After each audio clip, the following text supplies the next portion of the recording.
Bienvenue dans cette parole de vie pour aujourd'hui. On aimerait aussi ouvrir cette parole de vie, non seulement à avoir des petits messages qui vous encouragent, qui vous fortifient, qui vous défient dans la foi. On veut ouvrir ça aussi à des témoignages. Qu'est-ce que c'est qu'un témoignage? Un témoignage, c'est l'histoire d'un homme, d'une femme, d'un jeune, d'un enfant qui a rencontré Jésus, qui a vu sa vie être transformée, être bouleversée, parce que Dieu aime intervenir dans notre quotidien. Rencontrer Jésus, le suivre, c'est vivre une vie où Dieu est avec nous à chaque instant. Et Dieu n'est pas simplement là pour notre éternité, mais il est là dans notre quotidien pour intervenir en notre faveur, pour manifester sa puissance, sa gloire, pour libérer la foi. Et dans le livre de l'Apocalypse, il est dit qu'ils l'ont vaincu. Et quand il est dit « ils l'ont vaincu », le « il » signifie ces hommes, ces femmes, ces jeunes et ces enfants qui ont choisi, comme toi, comme moi, et si tu ne l'as pas encore fait, tu peux le faire, mais de mettre leur confiance en Jésus comme Seigneur et comme Sauveur. Et qui est-ce qui a été vaincu? C'est le diable. C'est celui qui vient pour voler, tuer, détruire et égorger. Et Dieu nous donne cette parole et dit, ils l'ont vaincu. Le diable a été vaincu à cause du sang de l'agneau, à cause de ce que Christ a fait pour nous à la croix. Il est mort, il est ressuscité pour nous donner la vie, mais aussi à cause de la parole de leur témoignage. Et ils n'ont pas aimé leur vie jusqu'à craindre la mort.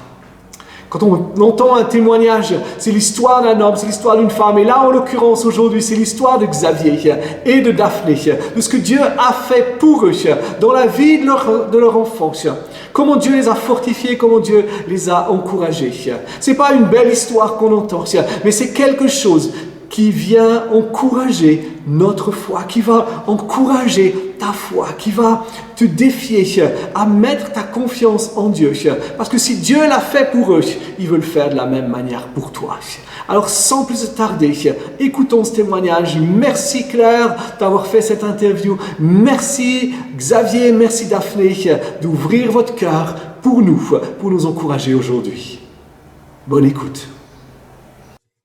Alors, bonjour Daphné et Xavier, on est très heureux de passer ce petit moment avec vous aujourd'hui, vraiment. Je vous remercie déjà de prendre ce temps sur votre emploi du temps très chargé pour passer du temps avec nous et avec l'Église Vie, pour nous encourager, pour partager vos expériences.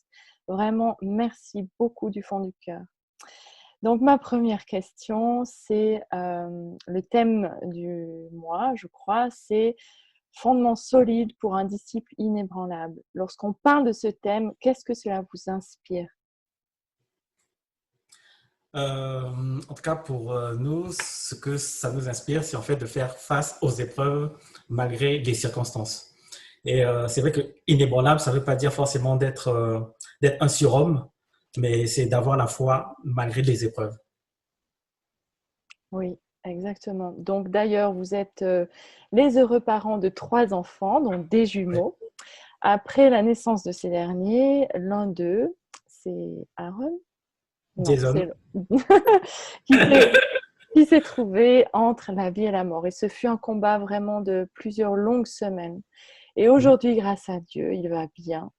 Alors, pouvez-vous nous dire en quelques mots comment vous avez fait face à cette situation de crise?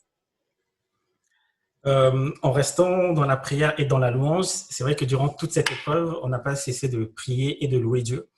Même quand il était sur son lit d'hôpital, branché avec toutes ses machines, avec tous ses tubes, on a continué à louer Dieu parce qu'on avait foi en lui, malgré que les médecins nous disaient que son état était très critique. Et nous, on leur disait que non, il va s'en sortir. Et eux, ils disaient comme si on ne comprenait pas. Mais on avait foi en Dieu, que quel que soit ce qu'on pouvait voir, ce qu'on pouvait entendre, on avait foi en ses paroles et que c'est lui qui guérit. Moi, je voulais ajouter, on avait connaissance, on connaissait les promesses de Dieu. Donc, on s'est appuyé sur les promesses de Dieu avec différents versets dans la parole qu'on a déclarés. Et c'est ça qui a fait qu'on tienne bon. Alors, Daphné, tu m'as devancé parce que c'était ma prochaine question, justement, pour, pour rester inébranlable dans la foi pendant ces jours difficiles que vous avez vraiment vécu en famille. De quelle manière vous avez été actif? Donc, toi, tu as donné ta réponse de rester vraiment fondé sur les promesses de Dieu. Et toi, Xavier, est-ce que tu aimerais rajouter quelque chose? Oui, comment on est resté actif? Ben, c'est dans la prière et dans la louange, mais aussi on a proclamé. On a proclamé des choses. Lorsque Jason était sur son lit, on a proclamé qu'il va s'en sortir. On a proclamé, c'était le 27 décembre 2018, on a proclamé que tu verras l'année 2019, que tu verras l'année 2020, 2030, 2050, 2080, car Dieu est là, que tu auras la même vie que ton frère jumeau, que tu vas t'en sortir. On a proclamé ça, malgré qu'il était là face à nous, branché de partout.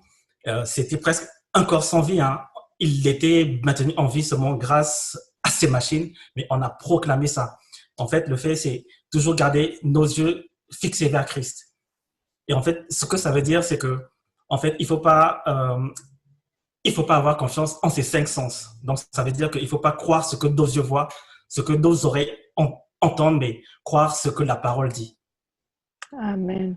Donc, concrètement, tu parlais, tu déclarais dans la chambre. Oui, dans la chambre, il était là et on lui parlait et on proclamait devant Dieu, on proclamait ces choses. Amen. Et quelle a été la réaction un peu des gens qui vont entourer, des infirmières, du corps médical? Ils vous voyaient faire ça? Est-ce qu'ils étaient un peu sceptiques ou est-ce qu'au contraire, ils vous admiraient? Ils respectaient, donc ils ne disaient rien. Ils respectaient, ils ne disaient rien. Personne ne nous a dit quoi que ce soit sur ça. Ils respectaient. Ils restaient. Mais après, on est reparti à l'hôpital au Châle pour les remercier. Après, et il y a une infirmière en fait qui nous a dit que en fait que elle n'était pas chrétienne, mais que le cas de Jason, ça nous montre qu'il y a un Dieu qui existe. Amen, amen, quel témoignage. Et du coup, quel a été votre fondement vraiment intérieur pour rester inébranlable? Le fondement intérieur, c'est que Dieu est bon, il est amour et qu'il n'abandonne pas ses enfants. Et même si on ne comprend pas pourquoi, on doit lui faire confiance. C'est vrai qu'on ne comprenait pas pourquoi on était là, mais on avait foi en lui. Et on s'est même dit que c'est pas pour rien qu'on est là. Chaque soir, quand on priait pour Jason, on a prié pour tous les enfants qui étaient là, Amen. pour tout le personnel. Parce que c'était pas pour rien que, je pense, que Dieu avait permis ça. Et aussi, on a prié aussi pour un enfant. On connaissait ses parents. Lui aussi, il était dans un état grave. Et les médecins disaient qu'il avait que 1 à 3 mois à vivre. Et donc, on a prié pour lui. On a prié, on a dit que, Père, on veut que tu puisses guérir Mathis comme tu as déjà guéri des hommes. Parce que nous, on avait foi déjà. Et le lendemain, on a vu ses parents, ils nous ont dit que c'est bon, tout va bien. Tous les médecins étaient surpris. Ils l'ont débranché. Voilà. Amen. Donc, on ne l'a jamais vu. Non, on ne l'avait jamais vu, mais on a prié pour lui. Et puis voilà, quoi. Amen. Daphné, qu'est-ce que tu pourrais nous dire sur ce que tu as appris dans ces moments difficiles durant cette période? J'ai appris déjà que la maladie, Dieu ne permet pas la maladie, ça ne vient pas de lui, et qu'on a sa grâce, quoi, et que Dieu nous aime et qu'il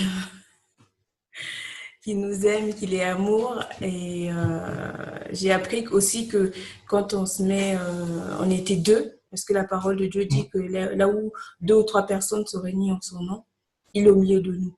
Amen. Et comme on était deux, et ça, c'était une bombe. Amen. On a vu que Dieu a agi, qu'il était là, quoi. Il a répondu présent, il était là. Amen. Et quelque part, ça a resserré vos liens familiaux. Oui. Oui, bien sûr. Oui. Et on a été unis. On était unis à un niveau, je sais pas. Je pense qu'on était dans un autre niveau, quoi. C'était c'était quand on n'a pas cessé de prier et louer, on n'avait pas mangé de toute la journée, on n'avait pas dormi. Et donc, lorsque un somnolait, ben, l'autre enchaînait le réveil pour Amen. prier, louer. Donc, on était connectés, quoi. On était sur la même longueur d'onde du début jusqu'à la fin. On était dans un autre état. On était, parce qu'en face, c'était pas facile. En face, il y avait tous les médecins qui nous disaient, bon, c'est très, très, très, très, très, très, très, très, très critique. Et qu'ils le maintenaient en vie que grâce à une pression, euh, ils voulaient qu'on dise que, OK, que c'est fini, quoi. Qu'ils arrêtent, qu'ils lâchent. Mais on leur disait que non, ça va aller, ça va aller. Et eux faisaient, comme si on ne comprenait pas, quoi. Oui, je suis vraiment. Je savais que vous avez passé pendant cette période difficile. Je vous ai vu plusieurs fois à ce moment-là, mais ça me touche vraiment d'entendre votre témoignage. Je trouve que c'est vraiment fort et profond ce que vous avez vécu, et de voir comme vous êtes aujourd'hui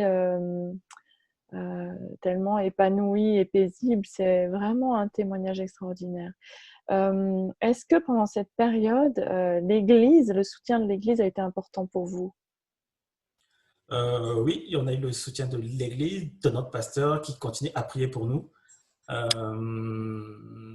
on a senti, oui, avec les membres de l'équipe pastorale, oui, ils ont prié pour nous, ouais, on a senti ça. Ouais. Vous vous sentiez porté et protégé, quelque Oui, part, ouais, spirituellement. oui, Et nous devons tous faire à des moments vraiment difficiles, des situations plus ou moins difficiles. La vôtre était vraiment extrême, perdre un enfant et voir son enfant malade à l'hôpital est une situation qu'on ne peut pas imaginer tant qu'on ne l'a pas vécue.